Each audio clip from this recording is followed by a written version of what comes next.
Welcome to Milan Recording Studios. My name is James Pavel Shakras, and in today's video I wanted to perform a really beautiful piece for you all on the piano. And before I get around to performing that piece, I thought I would talk a little bit about not only the composer, but also the piece of music itself, and kind of take a musical appreciation approach to this video. I often get comments about some of my older videos I did over on my main channel, The Piano Forever. I did some tutorial videos about how to read sheet music and time signatures and stuff like that, and I get often questions on those asking if I'm going to do more videos like that, and probably not, but I am willing to experiment with videos like that, and this is kind of a similar sort of a tutorial approach. I'm not going to be teaching you how to play this piece, but I am going to be showing you some of the things to listen for and to watch out for, both when you're just listening to this piece and admiring it, but also if you were to learn this piece, these aspects of the musicality would be helpful in learning and performing this piece of music as well.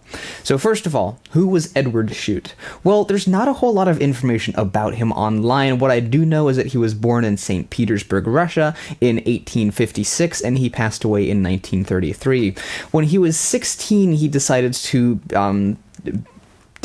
have an artistic career. That's what he wanted to do. That's what he decided when he was 16. And although his father was an accomplished cellist, his father didn't really want his son to become an artistic person and to do that for the rest of his life. However, due to the influence of Anton Rubinstein, the famous pianist, who was close friends with Eduard Schütt's family, his father decided to go ahead and let Eduard Schütt decide to become an artistic person. So throughout his life, Eduard Schütt wrote many pieces. One of the ones that he wrote is what I'm going to be performing in today's video, the Cavatine. It's a really beautiful piece of music, and this is where we get into the music appreciation side of things, and what to listen for when you hear this piece. And also, if you were to play it, what kind of mood and atmosphere would you be trying to present? Well, for starters, and I'm mostly going to be telling you all of the things that I learned when I was learning this piece here in this video, one of the things I learned is that this is a very romantic piece. And with a lot of pieces of music on the piano, when you first start to learn them, you bust out the metronome, set it to a slow tempo, and just mechanically play it through, playing the dynamics, but also making sure to play every note accurately at a slow tempo. And you actually don't want to do that for this piece, because when you do that, you end up playing the piece very mechanically and robotically, which is the exact opposite of what the Romantic period was all about. The Romantic period of music, and what this style of music is, essentially wanted to bring that human aspect to music, to kind of escape from the mechanical, this is the music, these are the notes, and bring that human personality, the romantic aspect into music. So you don't want to have it be robotic, you want it to be romantic. So you want to sing the melody line as you're playing the piece, and listen to that melody line as you're enjoying the piece as well. The goal with this piece is to have the melody line be singing, be flowing, to be melodic, and then when you're actually learning the piece, you also want to be practicing the left hand separately too, because it also has melodic aspects going on, so it's important to know what the left hand is doing at all times, and when you're learning the piece, it's good to be able to be doing that, because it also just helps you to learn the piece better. If your left hand is stronger, then the whole piece will just go together better.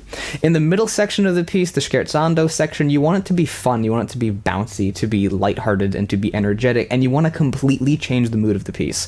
The beginning part is slow, gentle, flowing, it's almost like a gentle brook, and then the middle part is, I don't know what perhaps you could liken it to, but it's a completely different thing, maybe like a rabbit hopping around in the grass. You want it to be completely different. So that's what I went for in this section, and hopefully you do enjoy that bit. And then for the second section, when the A section returns on the last page of the music, it adds some extra notes alongside the melody line. There's kind of sort of two melody lines going on at once, and when you're doing those, what my first approach was to accent those extra notes and make them sing out above the existing melody lines. And you don't really need to do that, because since they're higher up in the register of the piano is naturally going to make them brighter anyway, so you really don't have to accent those notes. Although I still kind of want to, you don't actually have to. So that's an important thing there as far as when you're learning the piece goes. And for the ending, you want it to be very sonorous. At least that's the approach I go for. What's nice about this piece is, since it's romantic, you have more freedom of expression with this piece than you do with a classical period piece of music or a Baroque period piece of music, which is, those genres are play it as it's written. And with this piece, it's more of play it as it's written, but with your own character to it. So my character for the ending was to make it sort of deep and sonorous and rich, and that's the approach I was trying to go for, and then have the very last few notes be resonant, empty, and gentle. And hopefully that comes through in the music. Hopefully you enjoy hearing the Cavatine by Eduard Schütt. I love playing it. It's a beautiful piece of music, and hopefully you enjoy it too. Let me give you some examples of what I mean by some of these things that I was saying. One of the first things I remember mentioning is that I said that it's not a great idea to practice this particular piece with the metronome all the time, and the reason for that is because if you do so, your piece can end up sounding like this.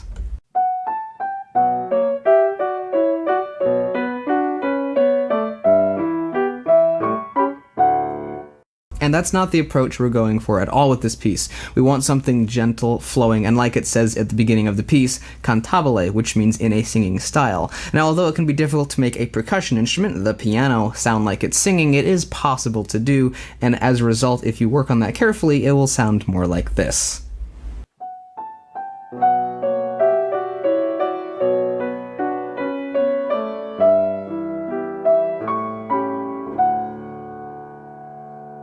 You can hear that both the left hand and the right hand are a lot less mechanical, and the right hand, much of it, you can hear is actually the melody, and it's really taking the lead. For the most of the first page of the piece, it really continues in this style, growing and diminishing in volume, and then at the bottom of the first page, you come to the second section, the scherzando, which, like the beginning of the first page, is mezzo piano, but you want to play it in a completely different style. While the beginning of the first page was gentle and flowing, like we just heard, the bottom of the first page is going to be a lot more bouncy and a little bit more percussive, but you still want it to be gentle and to have some of that flowing aspect to it.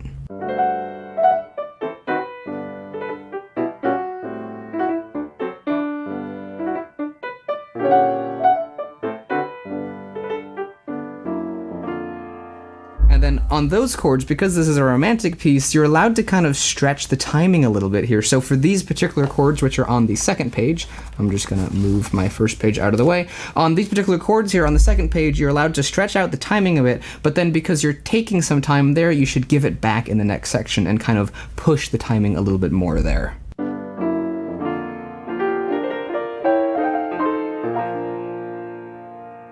And different people will interpret a piece differently, but that's the way I like to play that section, and I think it works quite well. We have the same timing and the same rhythmic motif in this next section as we did at the beginning of the scherzando, this bit. But to make things interesting, I decided to play this a little bit different, make it a little more meek, more gentle, and slow down the timing of those 16th notes a bit. So instead of going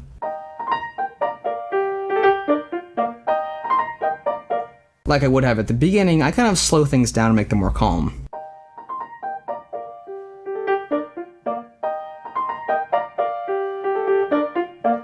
And then here, for these next few lines, is kind of a build-up into the main motif of the second section.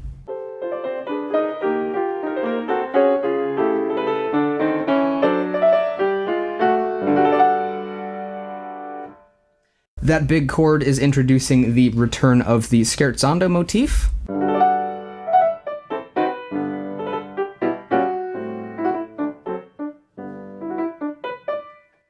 And in many of these sections, there is an accent on that accented note that you can hear.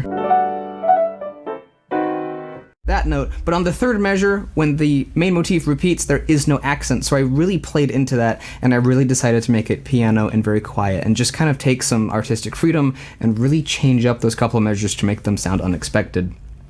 At the end of this section here, we return, after a interesting little interlude kind of thing, we return back to the main theme.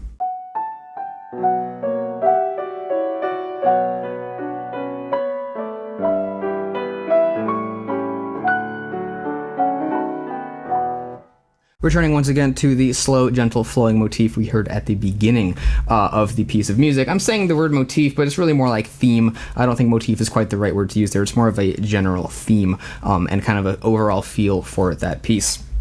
That little interlude I mentioned is quite interesting. That's kind of a motif in a way. It comes up twice in the piece. First, at the bottom of the second page, you have this.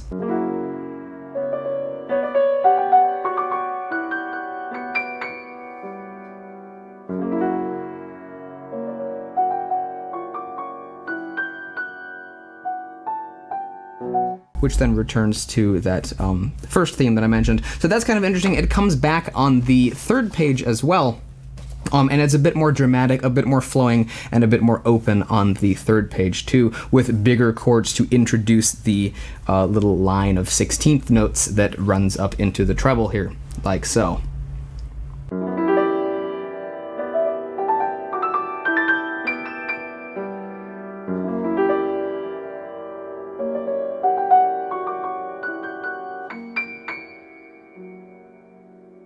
And then finally, the ending bit in B major is very, very beautiful, and I like to make that kind of warm and fat and just seated, a seated kind of a sound, is what I think of. That's what I think of when I hear this part.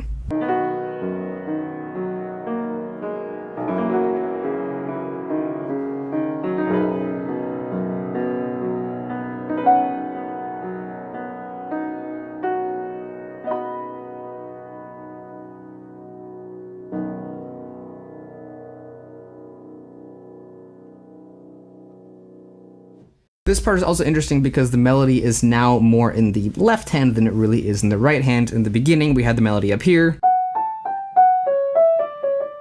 but now the melody is in the left hand, really.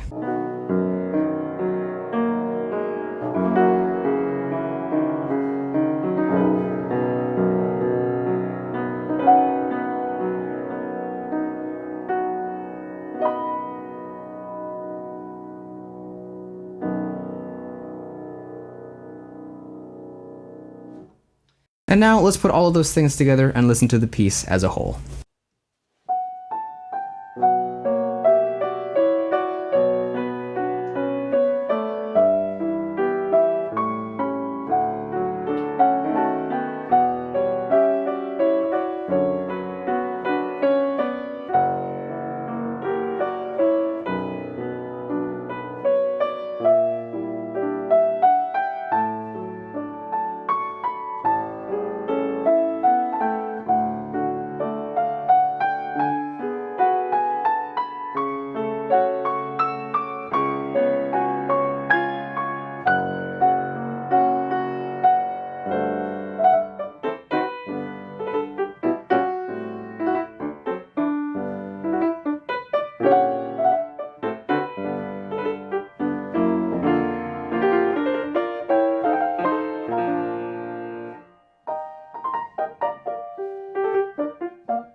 I really hope that you all have enjoyed hearing that beautiful piece of music. It doesn't seem to be one that's performed very often, and the composer doesn't even seem to be known very well, but in my opinion, that's a bit of an underrated piece. It's really, really gorgeous. Hopefully you all enjoyed hearing the lyricism of the melody and the bounciness of that middle section, and hopefully you enjoyed my comments on the piece. If you all did enjoy that, leave a comment down below about how much you liked it, and in the future I can always make more videos like this. I'll be learning new pieces in the future, and I can also do the same thing with pieces I have already learned as well. So if any of that sounds cool, you might want to think about leaving a comment down below, and if you're new here, subscribing. If you do that, thank you very much. You can also go support me on my Patreon page if you wish to do so. The link for that will be in the description. And if you do that, thank you very much, and I'll see you in the next video. Goodbye.